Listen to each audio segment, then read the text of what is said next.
मित्रांनो, सुख म्हणजे नक्की काय असतं या मालिकेच्या आजच्या भागामध्ये आपण पाहणार आहोत. शिवाने जी काही फाईल दिलेली असते त्यामध्ये शिर्के पाटलांच्या कुळाच्या सर्व काही नोंदी असतात. ते पाहून गौरी म्हणते, अचानक आज एखाद्या माणसाने 30 वर्षापूर्वीची पोत्यामध्ये गेलेली फाईल आणून द्यावी, हा सगळा काही नियतीचा खेळ आहे. ही तर आपल्यावरील अंबाबाईची कृपाच म्हणायची. तेव्हा जयदीपला त्या फाईलमध्ये शिर्के पाटलाच्या कुटुंबातील त्रिशूळाची एक नोंद सापडते. तेव्हा त्यामध्ये असं लिहिलेलं असतं की शिर्के पाटील कुळाच्या मूळ पुरुषाला मिळालेलं हे एक त्रिशूळ आहे. हे घराण्याचं रक्षण करणारं एक सुरक्षा कवच आहे.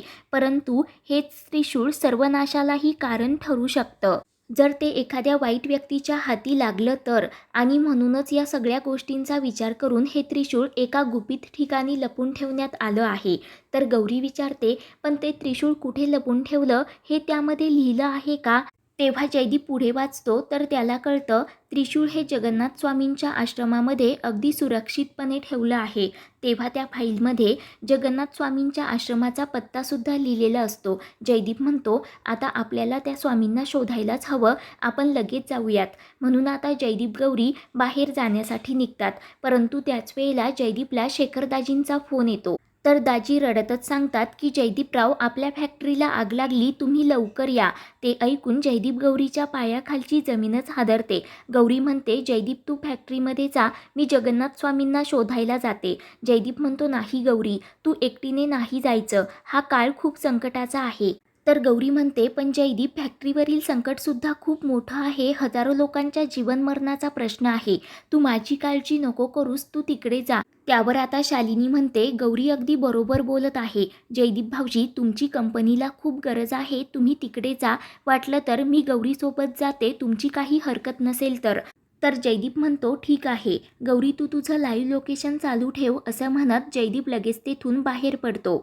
तर शालिनी खुश होत मनाशीच म्हणते, गौरी तू तर स्वतःहून मरणाच्या दाढेत चालली आहेस, ते पण मला स्वतःच्या हाताला धरून. आता बघतेच ते त्रिशूळ तुला कसं मिळतं ते. त्यानंतर आता गौरीला त्या आश्रमाचा ॲड्रेस सापडलेला असतो. तर शालिनीला घेऊन गौरी तिकडे जाण्यासाठी निघते. तर शालिनी गौरीला अडवत म्हणते, जाण्याच्या अगोदर आपल्याला घरची सोय करून जायला नको का? म्हणून ती देवकीला आवाज देते. तर देवकी विचारते, काय झालं, माझ्याकडून परत काही चूक झाली का? गौरी म्हणते, नाही, पण तुम्हाला पुन्हा अशी चूक करायची नाहीये.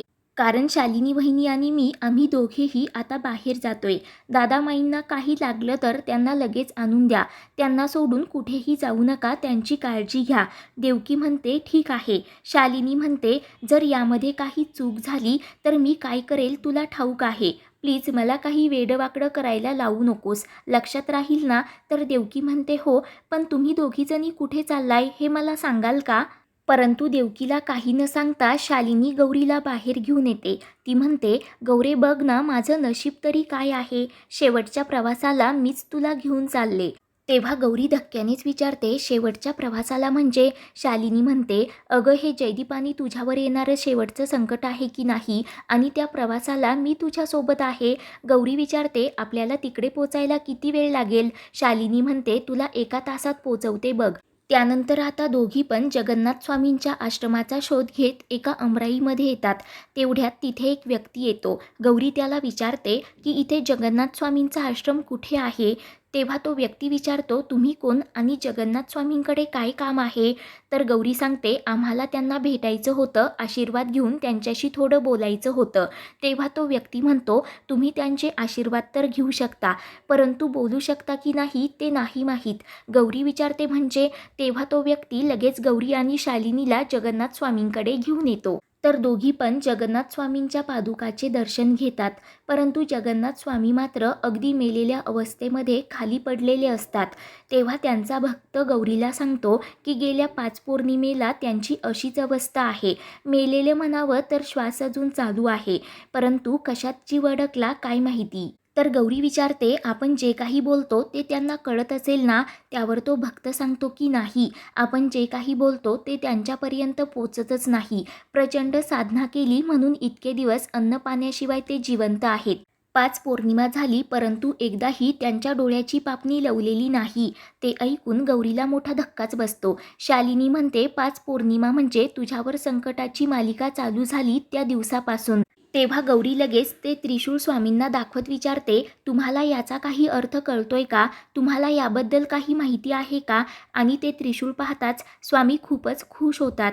ते उठण्याचा आणि गौरीला काहीतरी सांगण्याचा प्रयत्न करणार, परंतु त्याच वेळेला स्वामी आपला जीव सोडतात.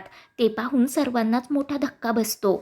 तेव्हा तो भक्त म्हणतो, कदाचित तुमच्या भेटीसाठीच स्वामींचे प्राण इतके दिवस अडकले असतील, पण आज त्यांचा शेवट झाला, तुम्ही त्यांचे अंतिम दर्शन घ्या. तेव्हा आता गौरी स्वामींचे अंतिम दर्शन घेण्यासाठी जाते, तेव्हाच स्वामींच्या हातातून एक डब्बी खाली पडते. त्यावर त्रिशूळाचं एक चित्र असतं, चिन्ह असतं.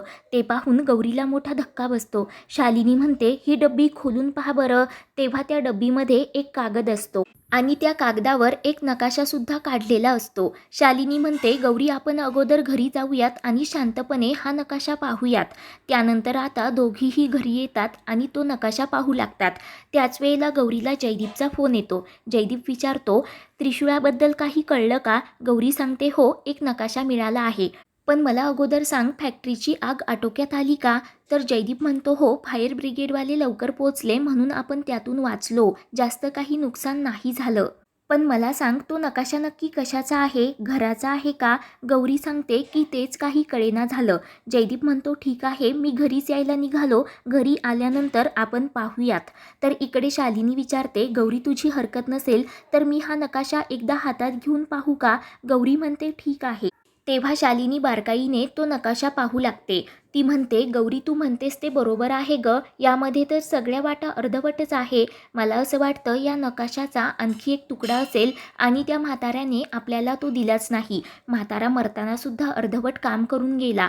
तर गौरी रागानेच शालिनीकडे पाहते. शालिनी म्हणते, सॉरी गौरी, माझ्यातील जुनी शालिनी जागी झाली आणि म्हणूनच 24 तास मला तुझ्यासोबत राहायचं आहे, तुझ्यासारखं व्हायचं आहे. तर गौरी म्हणते, अहो शालिनी वहिनी, आणखी एक तुकडा असता तर त्यांनी आपल्याला तो दिलाच असता ना. मला तर वाटतं यामध्येच काहीतरी आहे, समोर असूनही ते आपल्याला कळत नाहीये. मला तर असं वाटतं माई दादाच आपली मदत करतील. त्यांना ही चिन्ह माहिती असेल म्हणून गौरी तो नकाशा घेऊन लगेच माई दादांकडे जाते. तर माई विचारतात, गौरी काय झालं? तुला एवढी कसली चिंता लागून राहिली? तेव्हा गौरी जगन्नाथ स्वामींना भेटायला गेल्यानंतर तिथे जे जे काही घडलं ते सगळं काही माईंना सांगू लागते. तर माई म्हणतात, स्वामींनी तुला दिलेला नकाशा जर अर्धवट असेल ना, तर त्याचा एक भाग नक्कीच आपल्या घरातील जुन्या वस्तूंमध्ये असू शकतो. आपल्याला त्याचा शोध घ्यायला हवा, तू काळजी करू नकोस आणि त्याचा संकेतसुद्धा तुला लवकरच मिळेल. तेव्हा माई गौरीला सांगतात की त्या दिवशी दसऱ्याला आपण शस्त्रांची पूजा करण्यासाठी सर्व शस्त्रे बाहेर काढली होती ना, त्यातील विळी स्वयंपाकघरातच राहिली आहे, ती घेऊन ये आणि जागेवर ठेव. तर गौरी लगेच होकार देते. मित्रांनो, पुढील भागामध्ये एका बॉक्समध्ये गौरी आणि जयदीपला अखेर ते त्रिशूळ सापडतं. तर पुढील भागांच्या अपडेटसाठी चॅनलला सबस्क्राईब करा.